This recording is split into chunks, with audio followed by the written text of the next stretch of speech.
Hello, everybody. Welcome back. I'm your pilot wannabe, Papa Whiskey Bravo, here again for another leg of the capital cities tour of the lower 48 states. And we're going to try to talk about VOR radio navigation this time. So I'll see you guys in the flight plan.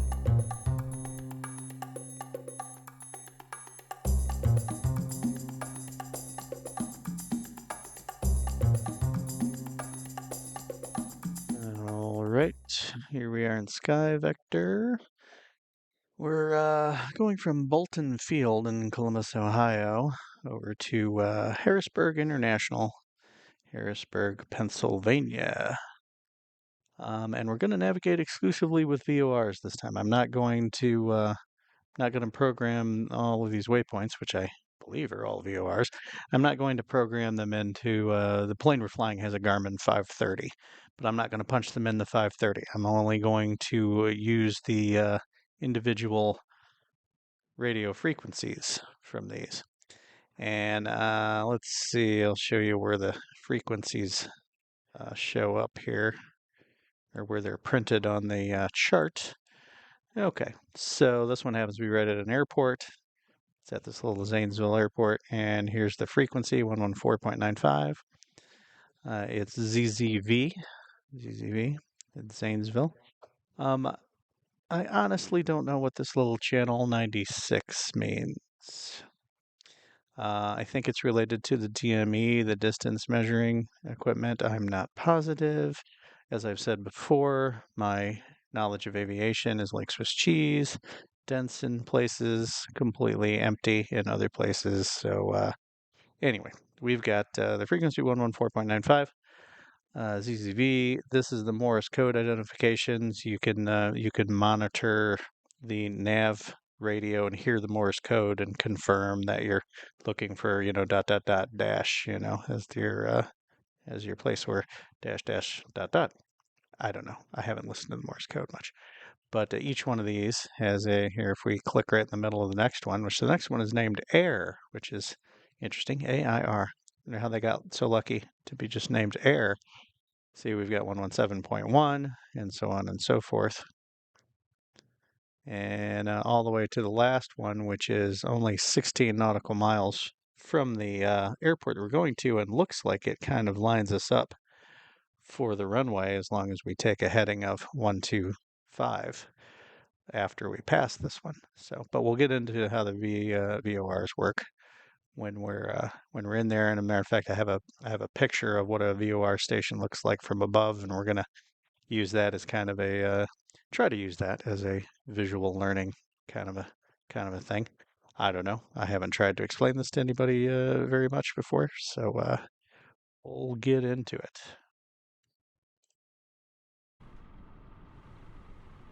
All right, here we are looking at the plane.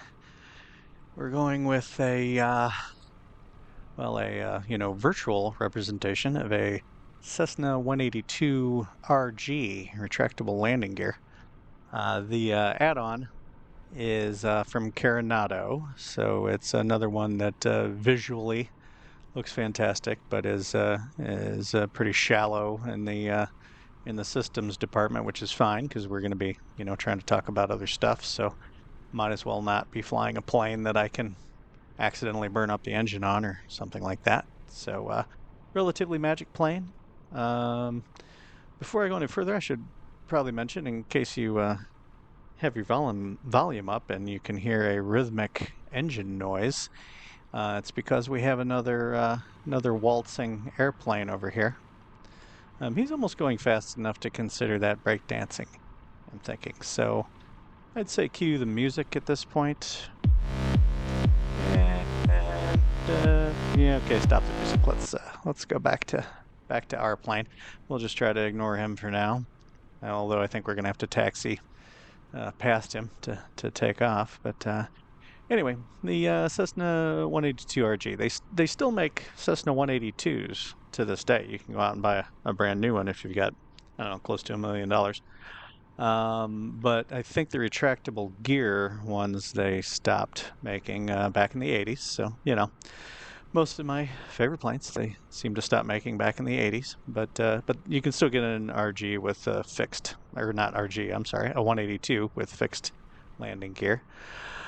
Uh, let's see, I didn't fly this plane that much in the simulator. I'm trying to stick with, you know, planes that I have spent a lot of time in, at least to begin with here for my videos. And this one I didn't spend a lot of time in. I'd say it was basically a brief but passionate thing I had with this plane. It's there's something very sort of comfortable about flying it in the sim. It's like a comfy sweater or something. I don't know. It's something about it is nice. But let's see, nothing really of note out here. Fairly standard high wing. It's got struts under the wings. There's a few Cessnas that don't have struts, but it's got struts supporting the wings. It's got a cowl flap. Might be just one, or is it two cowl flaps? Yeah, two cowl flaps on surrounding the exhaust pipes. Oh, look how dirty under there. How nice and dirty Carenado made it. Yeah, Carenado and their details. I mean, even up in the wheel well, you get chipped paint and stuff in the wheel well. You know, that's just crazy. Yeah, Carenado planes are attractive. I don't have the wheel chocks or any of that junk installed. You can do all that on this one. It's got a tablet that you can install those things. But we'll just go ahead and get inside. I'm going to do a little trickery here, a little edit to get inside. Stand by.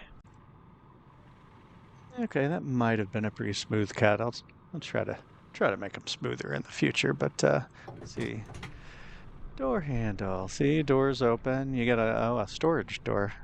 You know, place for luggage down here where you can cram your luggage up in there, or I don't know, small children, I guess. If no, you can't really put small children in there. Close that door. 182 RG2. Yeah, you can see a little bit of where the main gear retract up in here. They sort of swivel and go up and into the slot there. So kind of cool. And you have to step on the gear strut to climb inside. So, but we'll kind of fake it here. There we go. And we'll close the door. And even though it's really hot outside, we're probably going to close the windows so we stop hearing that guy. Yeah, look, it's like 85 degrees outside.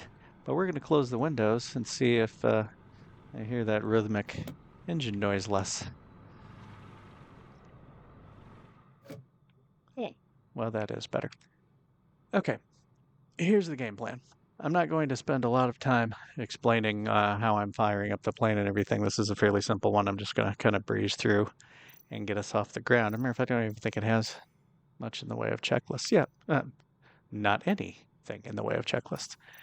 Anyway, no, I'm just going to get us off the ground, and we're going to talk about the VORs when we're passing the first one. That's when we're really gonna get into it. Depending on how long we're flying, I might have to cut away for a little bit until we get there. It depends. I never know. You know, I'm long-winded. I'll probably talk all the way there, realistically.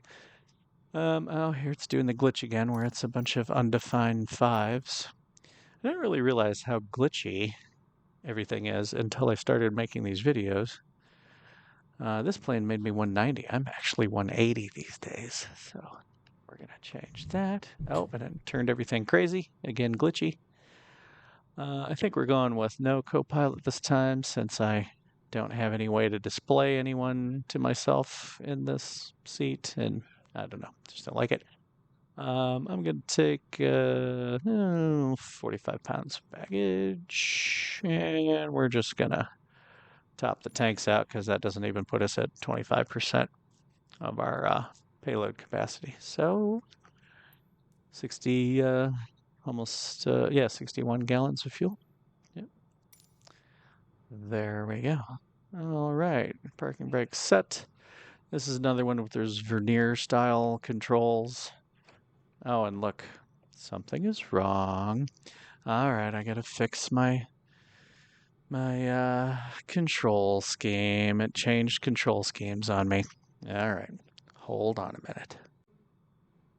Okay, yeah, for some reason the simulator every once in a while forgets which was the control scheme was the last one I was using, and it racks me up with a previous one. So even though I had had the control scheme that was appropriate for a single piston engine with a throttle prop and mixture control, it had reverted back to the control scheme I had created for the Duke. So not at all, not at all appropriate. So let's make sure yeah, that's working too. The flap control, prop control, or I'm sorry, mixture control, prop control, throttle, all seems to be working.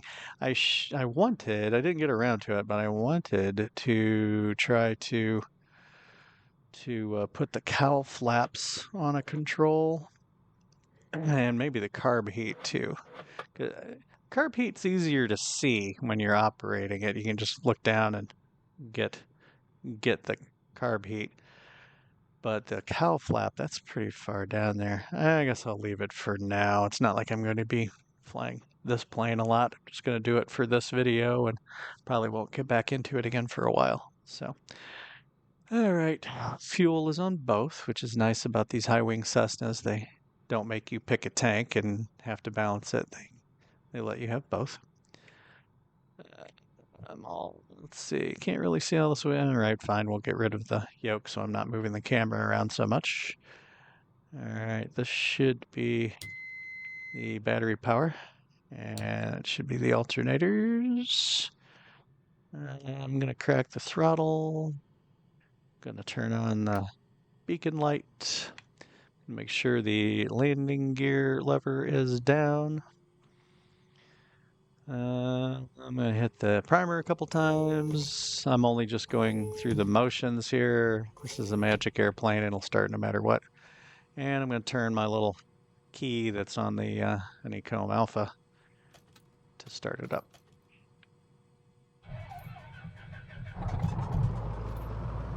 And she's alive. Okay, now in my headset, it sounds kind of loud, but I keep finding out then that in the final recording, what sounded kind of loud to me in the headset never ends up being that loud. So I'm gonna leave it the way it is. Turning on the avionics. Let's see, did I find that button? That's the pitot heat. Okay, we'll save the pitot heat. Just making sure I know what button does what. Our RPMs are almost 1,000. Let's bump it up to 1,000 RPMs. Yeah, you can see I've only flown this add-on just almost 11 hours. So it's not a lot compared to some of them, but I really like it. It's possibly not the most ideal plane to fly to talk about VORs. Really the best plane that I could have chosen to talk about VORs would be the stock Cessna 152 that comes with the simulator, because it has two of these. Now that I realize I don't know what they're called, I just think of them as the VOR gauges, you know, the VOR instruments. It has two of those and no GPS at all, the Cessna 152. And so that'd be the best one to do, except I've only ever flown the Cessna 152 in the simulator once, and that was in my quest to get the Jack of all planes achievement, which is 300 nautical mile flight and all 20 planes that came with the base version of the game. I flew it once to do that, and VR navigated the whole way, and it was great and all, except that's not, you know, I'm trying to show planes that I have enjoyed, trying to show add-ons that I've enjoyed and spent time in. And so I wanted to do this one instead. So we'll make do with the fact that we're going to be monitoring VOR with this instrument and also with the CDI needle on the HSI.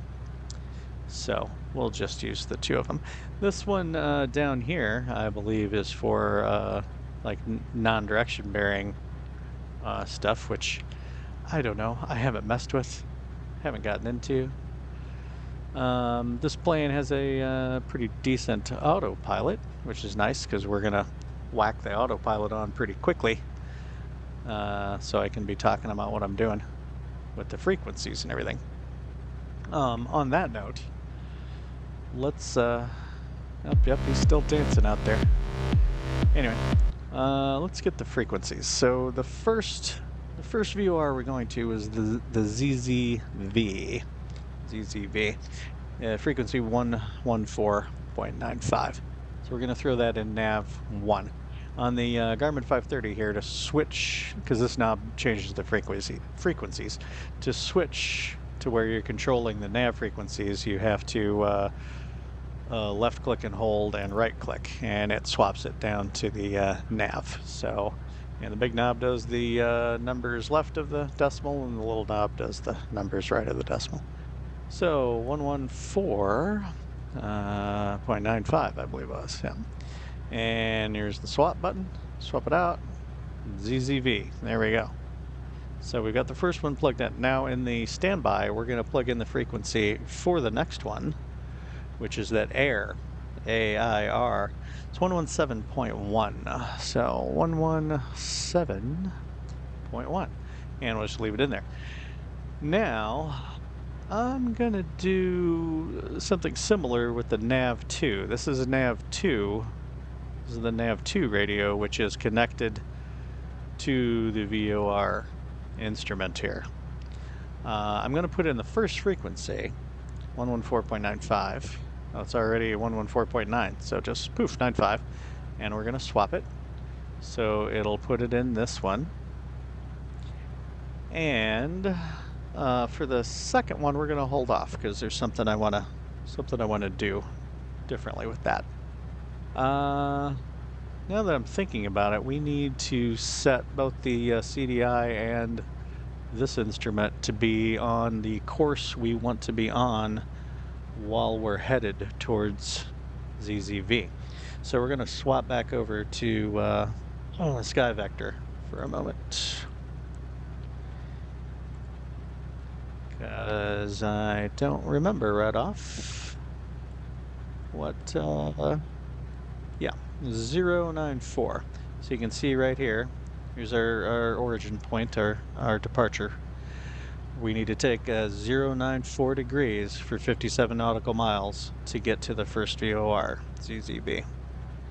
Okay. So, back over to the plane. Okay, so 094 is what we're looking for. I have these set up on a knob, so yeah, 094, although that is a little bit of a ways. The knobs end up being good for fine-tuning. Let me get it over a little closer. Okay, we want 094. That about looks like 090, so 1, 2, 3, 4.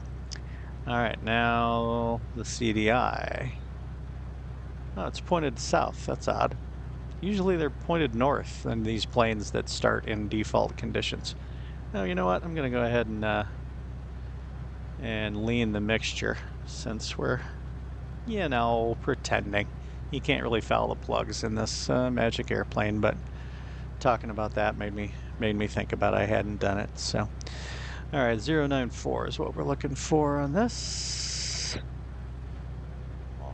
1, 2, 3, 4. We'll call that good. Oh, and one other thing you got to do when you've got a nav radio built into a Garmin like this. Right now, this is set to GPS, which we are not using. I'm not plotting a course in the GPS at all. I'm only going to have this up so I can take a gander at a ground speed once in a while, and we're going to, for the sake of learning about VORs, we're going to use it to double check that we're actually passing the things we think we're passing as far as VORs and other waypoints. So, but it's set to GPS right now. We need to switch it to VLOC. It's just this, see, swaps it between the two. So and that's what'll control the CDI needle pointing in the right direction. Okay, I think we're probably ready to. I should probably find out what the local barometric pressure is, and wonder if there's ATIS for this airport. Let's see. I don't recall. Oh, hope if I click on the right thing. I don't know why I did it this way anyway. Automated weather. Sure. Let's take a listen to that. Wind 287.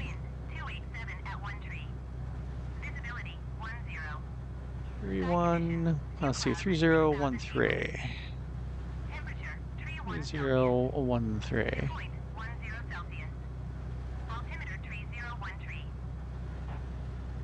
3013 sounds good. Wind 287.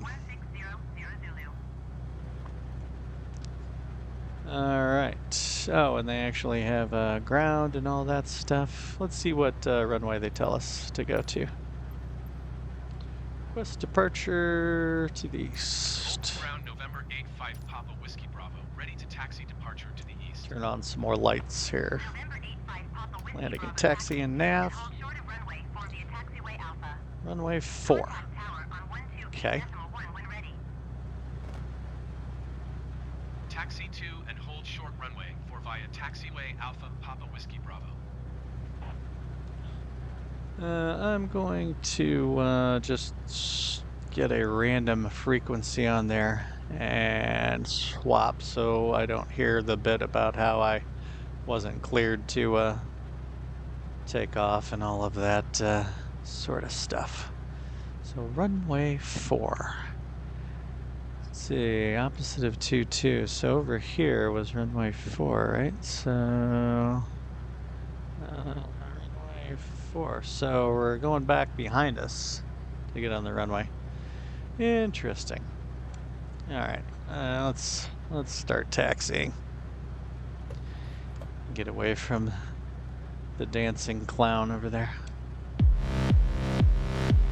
These 182s, because I had originally gotten the Carenado modern 182, or at least more modern, and it was even worse for this. The 182s sit very nose high on the ground, and I always feel like I'm having a hard time seeing over the panel,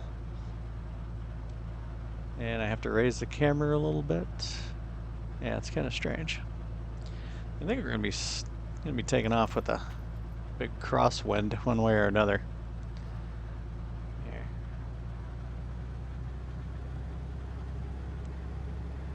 Yeah, if you'll notice, the neither the CDI needle nor the VOR instrument over here have really detected the VOR yet.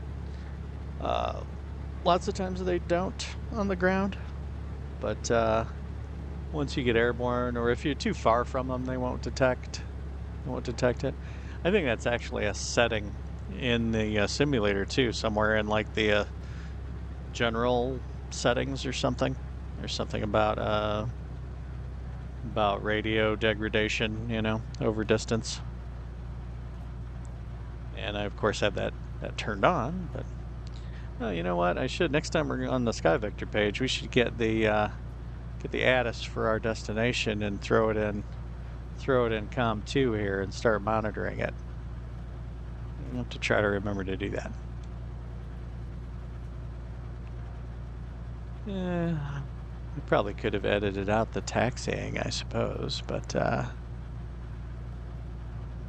don't know. I just recently discovered another small channel where the guy is making, I mean, I think he's got one video that's under an hour. All the rest of them are an hour and 15 minutes to 2 hours long, and he just doesn't seem to care. He's just giving you every single second of it. Actually, I think he's just recording live streams is what he's doing. But he doesn't seem to care about making long videos, so maybe I won't either.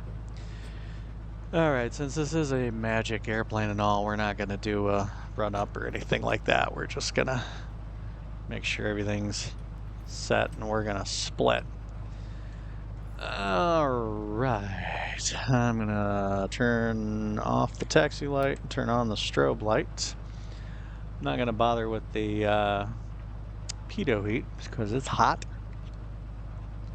I was thinking we'd fly at 9,000 feet. It's gonna take a little while to get this bird up that high, but I guess we're gonna do kind of a simulated IFR flight. So we'll go for right on the 1,000 feet, 9,000 feet. Already got that on runway heading. Oh, let's make up. Oh, look, it's on 1, 2, 3, 4. That's interesting.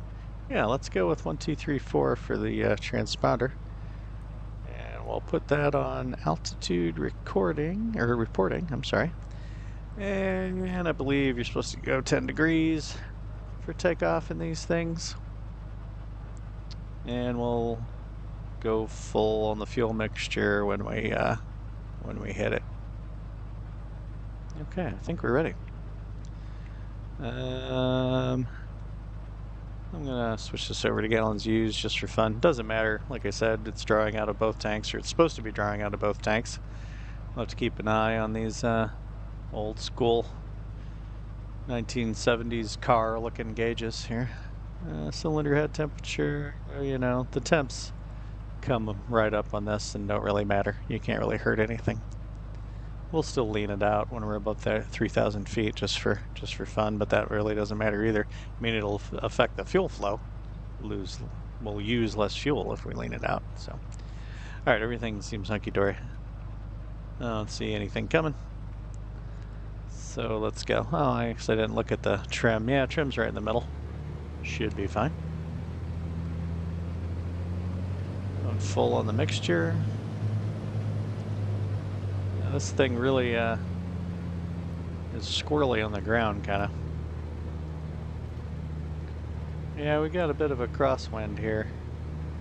Yeah, it turned me onto the runway heading quickly because of the crosswind. Yeah, I'm giving it a massive amount of right rudder to try to get over to close to the center line. Right. Yeah, still tons of right rudder. I don't know what the rotate speed is, probably around 65 or 70. We'll see. Oh, I'm starting to rotate now, and yep, up she goes, and turning right into the wind. All right, tapping the brakes and raising the landing gear.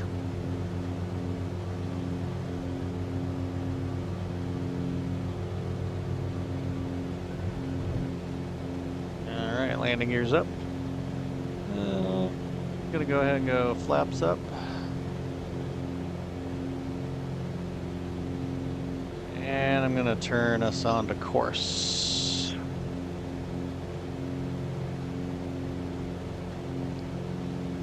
Well, I gotta admit, I'm a little surprised that we're not getting anything on the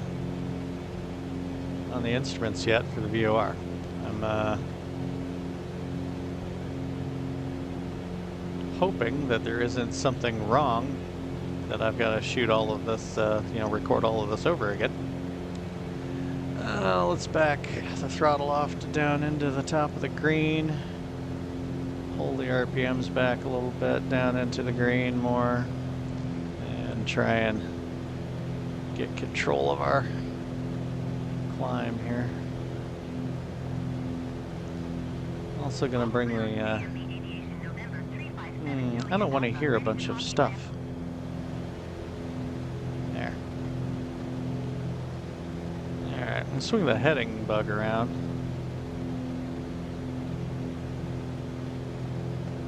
Oh, I think we're picking it up now. Yeah, okay. See how the CDI is showing a little bit of deviation in the center? We'll talk about that in a minute. And the VOR instrument has the needle slightly off center. It's starting to pick it up. I want these to be centered. I want this hanging needle to be pointed straight down centered, and I want the CDI needle to be a solid bar the whole way.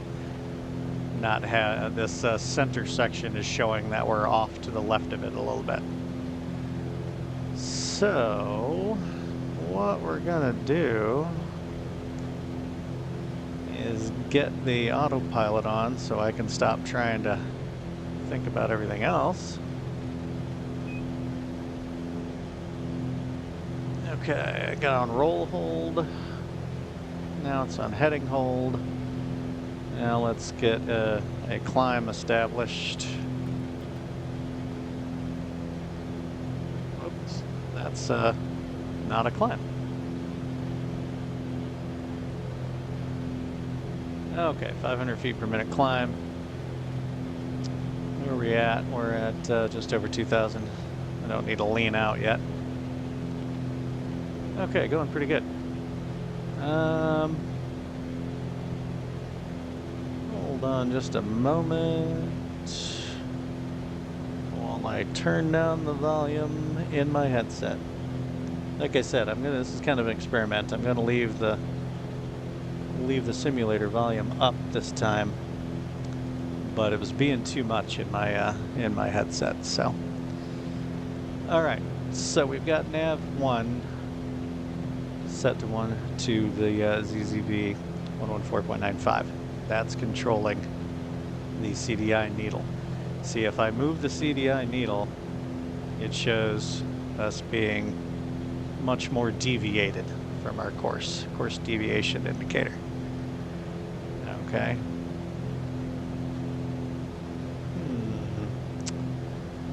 It was 094 degrees that we were after, wasn't it?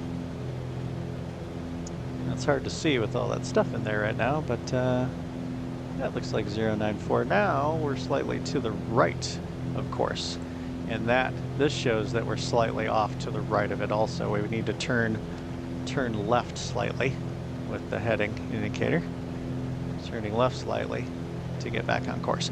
I'll explain how all this works when we, like I said, when we pass that first one, because I'm going to use it as a visual aid, and we're going to talk about some other stuff.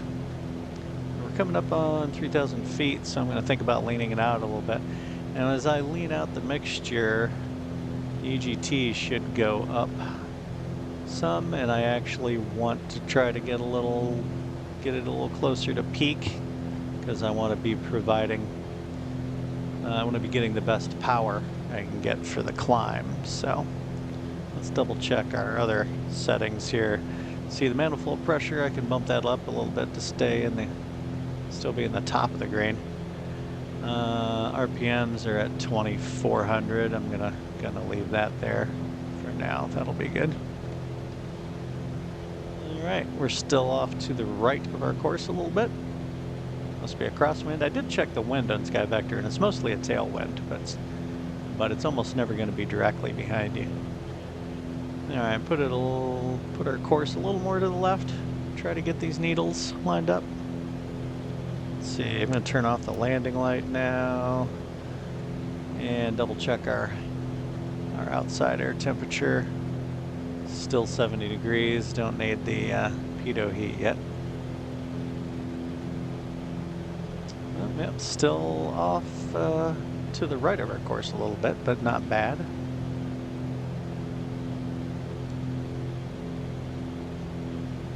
Yeah, I'm going up to 9,000 feet because this is a pretty long flight, and the critical altitude, the sweet spot for this plane is supposedly like 14,000 feet or something, which I don't like. Messing around with in a plane that's clearly not simulating being pressurized or even having oxygen on board. To be going over 10,000 feet, you're supposed to have oxygen or have a pressurized plane. All right, still doing all right. Yep. I'm not going to try to chase the needle anymore to the left. I'm realizing too, we're really kind of in the dark in this plane as far as how far we have to go to to each VOR. I probably should have set a timer or something like that, you know, and then tried to do the math on our speed, you know. But it'd be hard to tell in the climb anyway. Maybe we'll try to do that between, you know, a couple of other VORs. But there is a way to kind of track what your progress is if you don't have distance measuring equipment. And I'll show you that when we get to the first waypoint. Actually, I'll explain it then, but I'll show it to you as we progress towards the VOR after that. Yeah, I really find myself wondering how far along we are, because this thing down here, ADF, it's for, you know, just tracking to a radio beacon that tells you nothing other than where it is, you know, the direction that it lies. I don't think we can get distance measuring out of this. Yeah, one day I'll look into this and try to figure it out. Anyway, so we'll cheat a little bit, run the view out here. Let's see.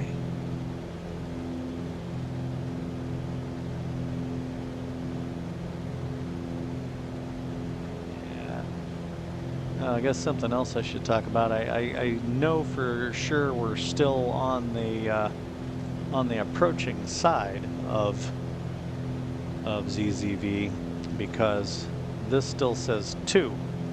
If we passed it while we're still at this heading, we still have this set to this heading, and still have it on the frequency for ZZV. If we pass it, this would switch over to saying from. So we know we haven't gotten there yet.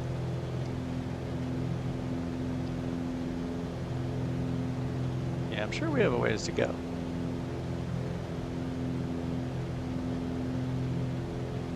Yeah, it looks like we definitely have a ways to go.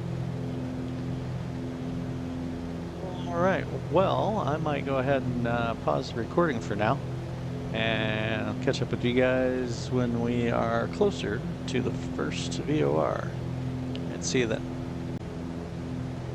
All right, we are just about to that first VOR and just about to 9,000 feet. So, a couple things we want to talk about real quick. I'm going to try to do it without active pausing. We are going to end up active pausing to talk about stuff, but I'm going to try to do this without active pausing. Let's switch over to Sky Vector. Okay, our next heading after ZZV is 090. 090. All right, so 090. That means we want to be right dead on eastbound after we cross over. So I'm switching the second one, the one cooked to nav 2, to 090. Notice how the lines aren't exactly following, you know, it's not pointed, the needle isn't pointed straight with our direction of travel. Well, it is our direction of travel. It's just our nose has to be off because of a little bit of a crosswind. So that's why those don't line up perfectly. But we can see KTZV, which is the airport that the VOR is at, coming up. It's up there somewhere. It's past this town of Zanesville. Up there somewhere. All right, well, we're at 9,000 feet, so I can get my other stuff set up. Let's make 23 square, maybe, huh? 23 psi on the manifold pressure. Yeah, 1, 2, 3. 21, 22. Yeah, we're about on 20. Oh, that's 2300. I was misreading that earlier. That's 25. 24 is the red line. We're at 23. And now we're gonna try to. Oh, it was already pretty lean. Ah, that's really being sticky. Almost feels like if it was the Duke, I would be flicking on the glass. Okay, so that's Union Peak. Here's Richard Peak. Wow, Peak is pretty low. We're gonna go a little Richard Peak. We should have plenty of fuel. So, okay, now we're gonna forget about that stuff. All right, we are almost to it. Obviously, if we didn't have this GPS, we'd be somewhat blind on whether we were about to hit the VOR or not. When we do hit the VOR, the needles connected to it just go kind of inert. There's a moment of confusion for the minute or so that you're flying right over the top of it. But when we are right over the top of it, I'm going to turn the heading bug. Obviously, since it's already this side of 090, I'm going to have to turn it further because of the crosswind to try to get our track to be on perfect 90 degrees. I'm probably going to cheat and hit the nav button because with it in VLOC mode, hitting the nav button will cause the autopilot to follow whatever you have this needle set to. You know, kind of cheating, I guess. I'm sure it was the greatest thing ever when they first invented the autopilot that would follow the VOR signals. I'm sure it was great. I'm sure they didn't feel like it was cheating. I'm sure they were happy that there was a lot less likelihood that they would get lost in the dark or bad weather, things like that. All right. Well, I might have come back a little too soon. Oh, I did go and get the ATIS frequency for our destination as the 118.8, and then I had started monitoring it on COM2, except someone else is using the frequency near here, like a tower near here is using that frequency, and so I was getting that traffic. So I'll turn that back on when we're further down the road.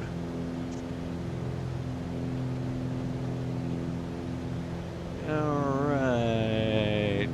Yeah, there's the airport down there. And you can't see the VOR. They didn't model it. I already came over here and looked. They didn't really model the VOR. There's a little circle of pavement where the VOR station actually is, and we're going to look at a satellite photo of it when we get to it. Actually, we'll get to it. We'll get onto our new course of 090, and then I'll show you the satellite photo and whatnot.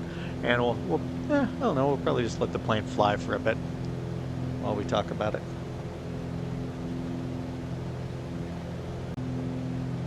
Okay, we're just about to fly over it, and yeah, look, the course deviation needle's starting to split more. Oh, I mentioned that there's a to and a from on here.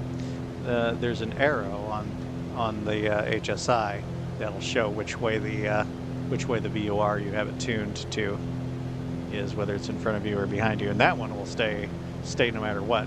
This one, the to and from, can be affected by where you've set the course dial. You can fool yourself and have it say that you're going to one when you're actually getting further away from it. It's weird, but the HSI should always be accurate. If you've got the VOR tuned in to nav 1 connected to the HSI, that arrow should be legitimately telling you whether you're going towards that VOR or away from it, no matter what. You have to be oriented. You have to know what you're doing to make sure this is displaying properly.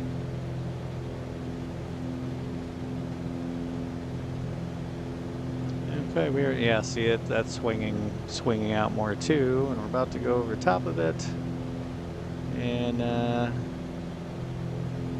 yeah, we're less than a mile from it. Oh, look, there's a distance thing. I forgot that the Garmin 530 gives you the DME, so we're not so lost. I don't know, I almost liked it better when I thought we were having a guess. Okay, see, everything snapped to nothing. It's reading nothing. So now I'm going to move the heading needle 4 or 5 degrees over and see if we can kind of catch this one on the outbound side. See, now it says from, FR from, and we've got the arrow showing from on the HSI. And this is the point where I'm going to cheat and hit nav mode on the autopilot, so we can talk about what I'm doing. See, it's going to go crazy now trying to catch the oh, well, it would help if I actually put the CDI needle on 90 degrees. Yes, pilot error there. It's going to take a second to waffle back and forth to get onto track. But it'll get there.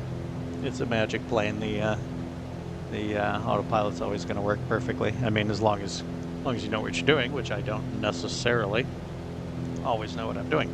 Anyway, okay, we're going to do something different. We're going to hop out of the airplane to the drone camera and look at that VOR we just passed.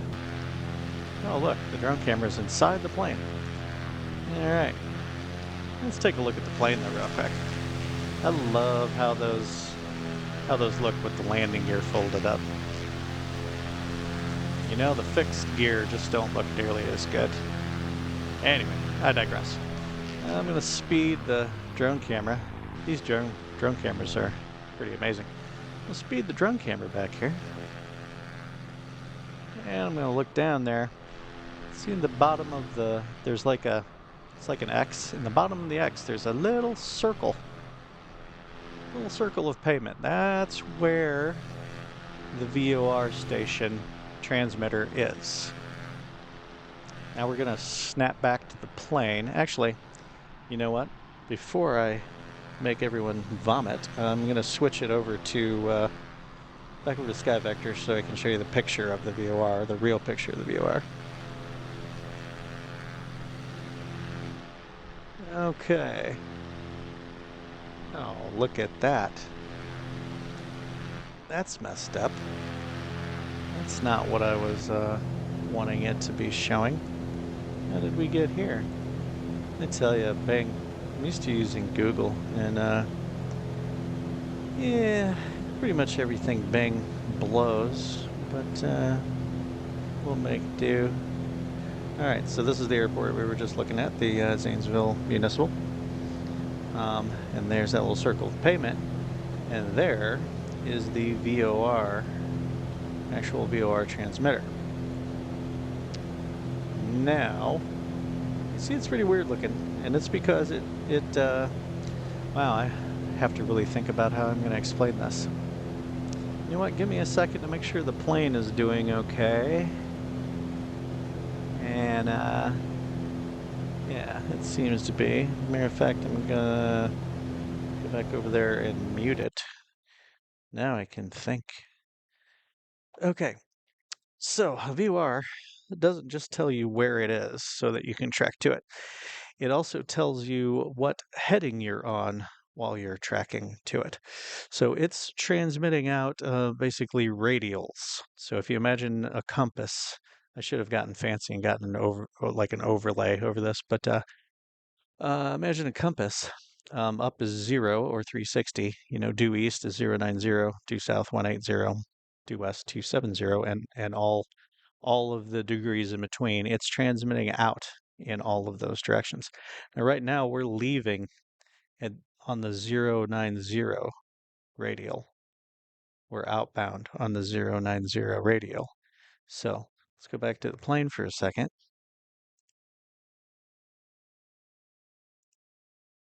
I guess I'll mute it in the process.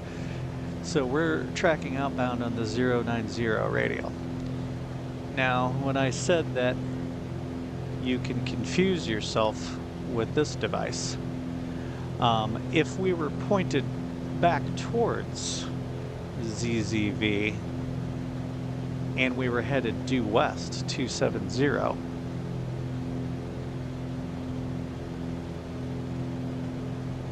we might, oh wow, hang on, I'll get it over there eventually. See how the needles line back up again and it says 2, except we're actually going away from it. That's how you can get confused on this. If you're looking at one of these and it's showing the opposite heading from what your HSI or your magnetic compass, if it's showing the opposite heading from those, then you're actually outbound from it instead of inbound too. But it recognizes that you're on that radial. It knows you're either going 270 or 090 because of the radials it's transmitting. Some other, like a non-direction bearing one, will just have a needle pointed to it, no matter, and it won't give you this additional information.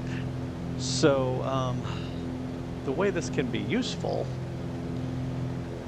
say we didn't have this information here, the distance. See, right now we're still tuned to ZZV, so it's showing us going out from it. We're getting further and further away from it. Now the next one we have programmed in, we can swap it over, and it's air, and we've got 34 miles to go to it. Now that changed this one, and they seem to never completely agree. So now the autopilot's probably going to try to oh, it went back to roll because I swapped that. As soon as I hit swap, it swapped off of nav. So I need to hit nav again, and it'll start tracking in the 090 course to the next VOR. This one's still tuned to ZZV on nav 2. So we've got sort of a double, we're doubling up our, it's like making sure, because it's always possible in real life, I guess, for one of these VORs to be down anyway, or to go down while you're tracking it. So it's probably good to try to be be receiving two of them all the time. But on that note, if we didn't have this distance measuring involved in here, and we were curious about how far along we were between ZZV and AIR, we can use another neighboring VOR to roughly determine that. And I'll show you back on SkyVector. Back on SkyVector. I gotta try to remember too, there's something interesting about the airport that we're going to that I want to show you, but we'll come back to that. Okay, just to make things easier, I'm going to switch this to world low. World low. Now, right now we are between ZZV and AIR VORs. We have this VOR down here. It's Parkersburg. It's 114.45. 114.45. So let's remember that for a second. 114.45. Now, if we punch in 114.45 into nav2, swap it over. Okay, it's picking that one up, right? Now what can we do with this information? We can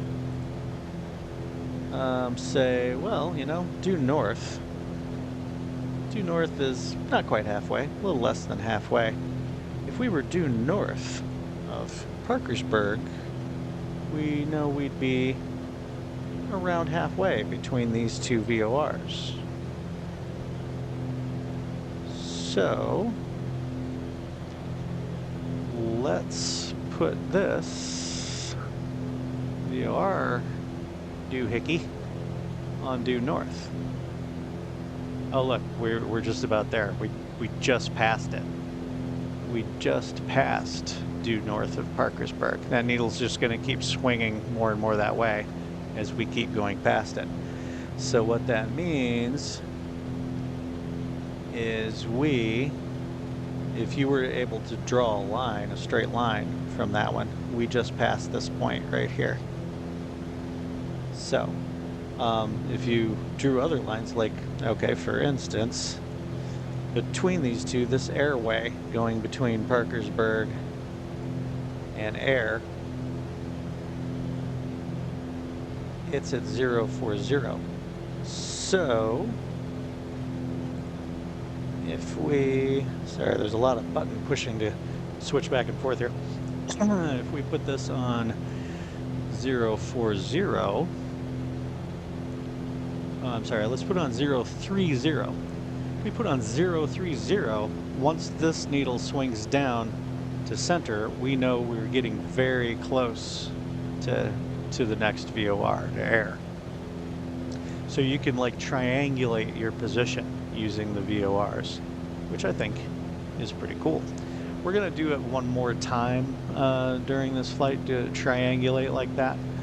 But other than that, that's the main thing I wanted to talk about the VORs. I'm probably not explaining this perfectly, but there are ways that you can determine your exact location even with just one VOR, and maybe we'll get into that at a later time. But I'm going to go ahead and pause the recording for now and get back with you guys later.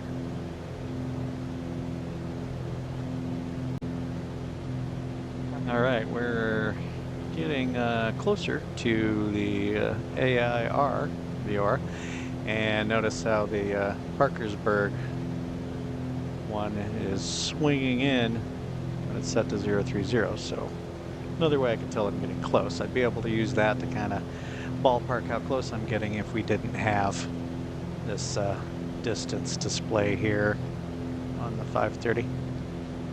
You know, in real life, I would want as much information as possible. But you know, when I made the 300 nautical mile flight in the 152, I did stuff like this to determine where I was at sometimes, and it was a pain. If I remember right, there's no autopilot in the 152, so you just have to get it all trimmed out and hoping it's flying straight and level the whole time. It was kind of a lot. It was a long couple of hours. Long couple of hours in the simulator. Anyway, we're getting closer and closer. So we know that it was 040 was the airway going between the two. So now that we're about there, if we go ahead and set this to, I'm going to use the needle, I think. 040, that's probably 040. It's hard to tell sometimes on these. That might be 041, right? Can we tell? Yeah, okay, we'll call that 040. So that needle, this needle should swing in and be exactly vertical right at the point that this one's going cattywampus because we're crossing air. Yeah, right there it is. Right there is air. So, oh, I already programmed in the next frequency, and oh, I should have checked to see what our heading was supposed to be. We're gonna swap over and check that right now. Heading after. Ooh, that was a weird spot where the sound went away for a second. Anyway, our course after air is 073. All right, 073. Switch back now. All right, so we're going to be looking for 073 on the CDI needle. 073. It's going to be, yeah, this wind is really something. I'm going to move the heading bug out of the way because it's just making it hard to see stuff. We'll move it back again once we're on the new course. But we're going to need to get the CDI needle right over in here, right when we're crossing over air. Which, you know, if we weren't able to visually see it here, you know, we'd be just kind of waiting for the needles to go crazy. Of course, we know we're 5 miles from it, and see this needle swinging in close. Another reason this wasn't maybe the greatest plane for this, and we'll probably get into VOR again and some other planes. I'm not as used to this style of VOR instrument. Usually there's a a vertical line that the whole line slides left or right instead of it being like a hanging needle effect. It's the whole line swinging over and you're chasing the line, trying to get the line to center up. This one's a little different. And then some of them, they're incorporated into the ILS approaches, and there's a horizontal line too that you're trying to get the horizontal line to line up in the center to know that you're on the right glide slope to the runway. But this one does have a glide slope thing over here on each side of the HSI. There'll be an arrow on both sides that comes down, and you try to keep the arrows in the center. All right, 2.5 miles to go, and see the needle from that other VOR is almost centered up, telling us that we're arriving at air.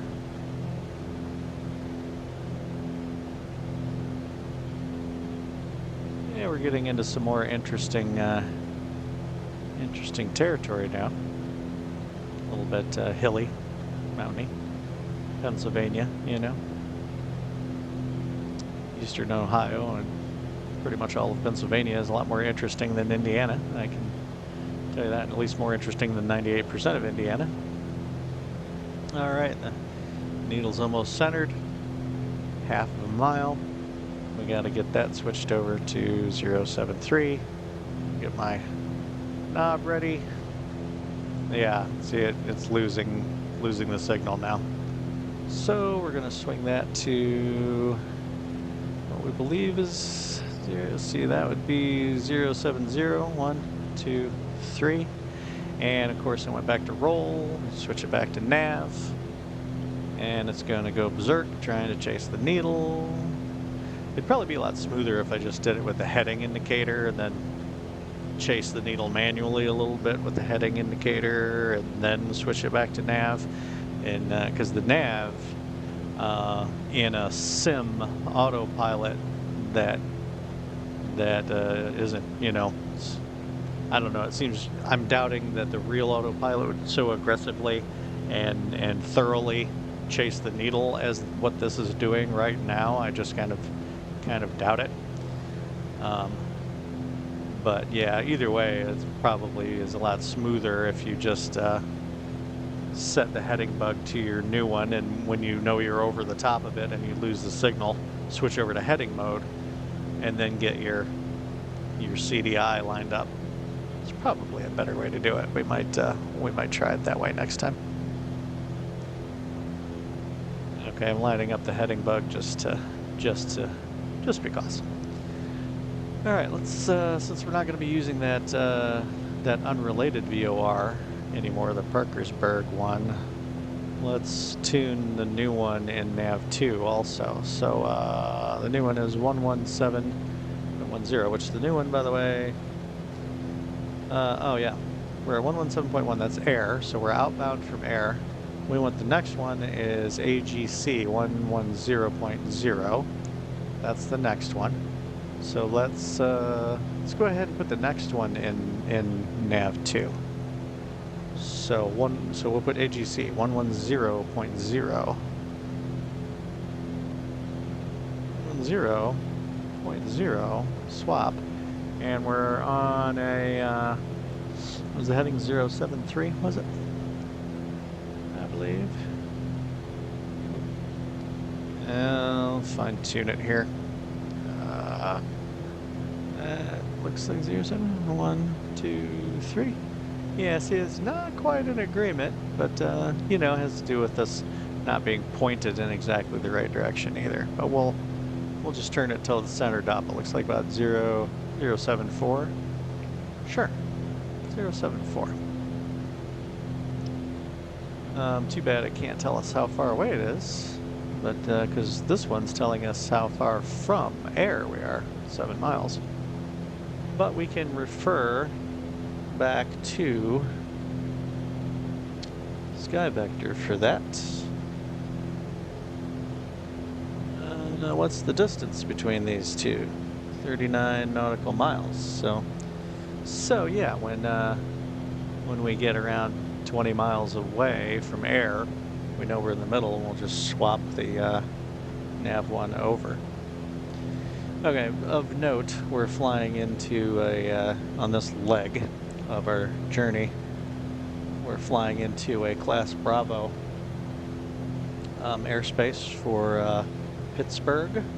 In real life on a IFR, of course, we'd be getting handed off to that controller, and they'd be telling us if we need to turn or go to a lower altitude or something like that. He wouldn't be able to tell us to go to a higher one, really. Only 1,000 feet higher is all we could do without oxygen and pressurization. But he would be diverting us around and stuff. But we're not worrying about that now. That's not the point of this flight. The point of this flight is the little bit about the Cessna 182RG and a lot of what I know about VORs, which what I know about VORs is not enough. I am not a real pilot, but I'm just going to share some of what I know.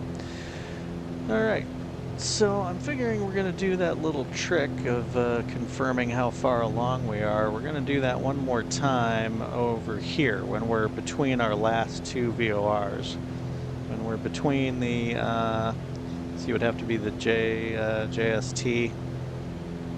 Yeah, the JST and the HAR, we can use this one up here. And this one would be really good because it's got an airway going down about halfway through. So it's the Phillipsburg PSB, but it's got this 185 airway. That's not the name of the airway. The airway is T477 or V501, depending on which direction you're going or whatever. But this airway is at 185 and it intersects right down here, and we'll be able to see if we're passing this Colfax. I want to see if on the 530 it shows us passing Colfax right when the needle's swinging down when it's set to 185. That'll be interesting to see. So, but for now, this is the leg we're on. This leg right here. Oh yeah, I was going to show you the interesting thing about the Harrisburg International Airport. I believe this is telling me what altitude I should be at in the pattern. Yeah, typical pattern altitude. Is that what TPA stands for? Maybe. Aviation and their acronyms, I tell you. Typical pattern altitude, 1,200 feet above sea level. 190 feet above ground level, because it's 310 feet is the surveyed elevation. Props. Oh, okay. Does this part all go together? 1,300 feet sea level for prop planes. 1,800 feet for jets. That's how I'm reading that. So it's telling us our pattern altitude. We should have 1,300 feet on the altimeter, provided we have the local barometric pressure, which they've got an ATIS that I have tuned in and I'm monitoring COM2, so it should be fine. They got a great big long runway here, 10,000 feet, well, 10,001 feet long. Runway heading for 13, for runway 13 is 117, and for runway 31 is 297. We'll probably refer back to that at some point. I'm not going to remember those true headings. I don't remember half the stuff that's easy. I'm certainly not going to remember true headings that are random. All right, how we doing? We're 18 miles from air, so I think we can go ahead and switch over. Now, when I switch over, it's probably going to go back to roll again on this, is what I'm assuming. Let's see. Poof. Yes, roll. Why don't we go heading and try to smooth this out a little bit. Yeah, we know the crosswind. I'm not going to go way over there chasing the needle, because we know the crosswind is causing us to be off a little bit. We're not going to go berserk with it or anything.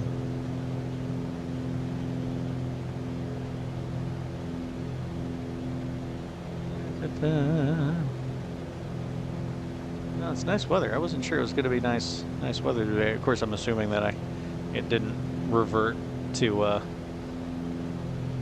stupid weather settings again. Let's see. Well, no, it gave us a, yeah, we're on live weather, because it gave us a, if it had been on a preset, it would have given us 2992 for the altimeter, not the random barometric pressure that we got. So all is well there. Let's see, get a little closer.